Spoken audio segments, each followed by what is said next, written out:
right, so I got, I don't know, a couple of 2.5 hours more. So I'm going to do a few more of these. So right now, this one, this will be really short, but I'm going to talk about fellowship. Because in my life, I'm going to probably say God has spoken to me as much through fellowship as he has any other way. And it's just a strange thing. You know, I've had one mentor or another in my life, and I've had friends who are brothers, and it's just like in conversation, I'll just hear something that the Lord strikes me with that they probably didn't even intend to say. But it's part of being in fellowship with other believers. It's part of being related to other people. I've gone through, you know, good seasons, and I've gone through really bad seasons, and I've had people with me that were men of God in all seasons of my life, and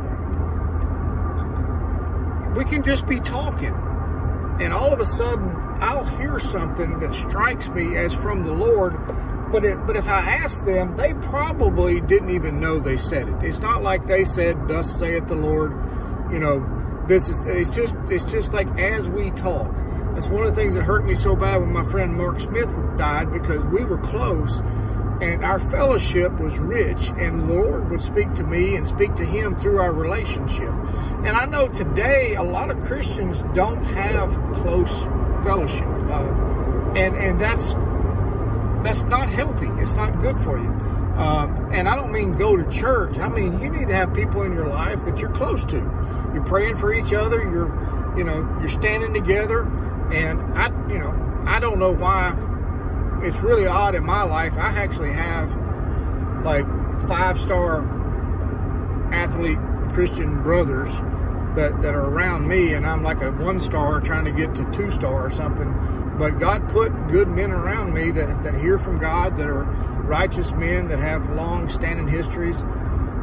But there are people available for you, you know, and so we've got to open ourselves up. Part of the church is just being related, but God will speak to us through relationships, through fellowship, through mentorship. I mean, it doesn't have to be defined, but I can't tell you. I mean, I'll give you one example. So I was going through a really hard time in my life. This was early on, and I didn't know if I had lost my calling, if I had failed too much.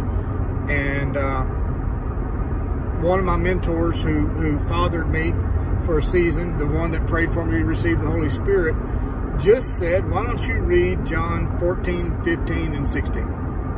He just kind of casually threw that out there. And I said, okay. So I was scheduled to go to a trip to Guatemala, and I did.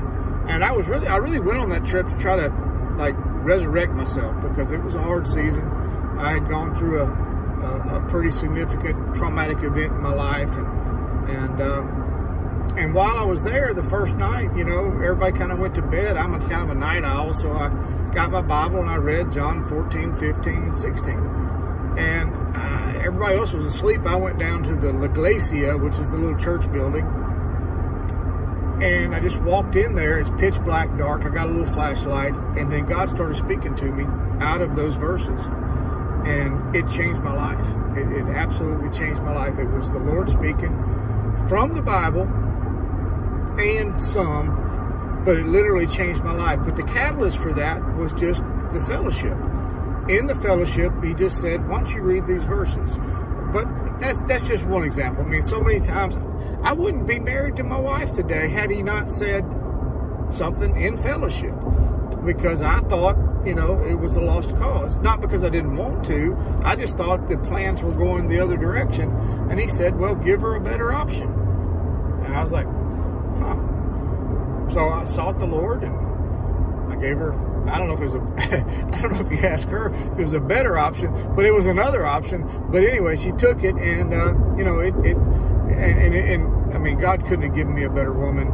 He knew exactly what I needed, and all the other women on the planet should be thankful that I wasn't theirs. But anyway, so just think about, we need to be in a relationship to hear God. I mean, that's an important thing. So this is one of the ways we hear God. It just in conversation, just in relationship. God just kind of communicates to us. All right, that will be 5:10, and that's that one.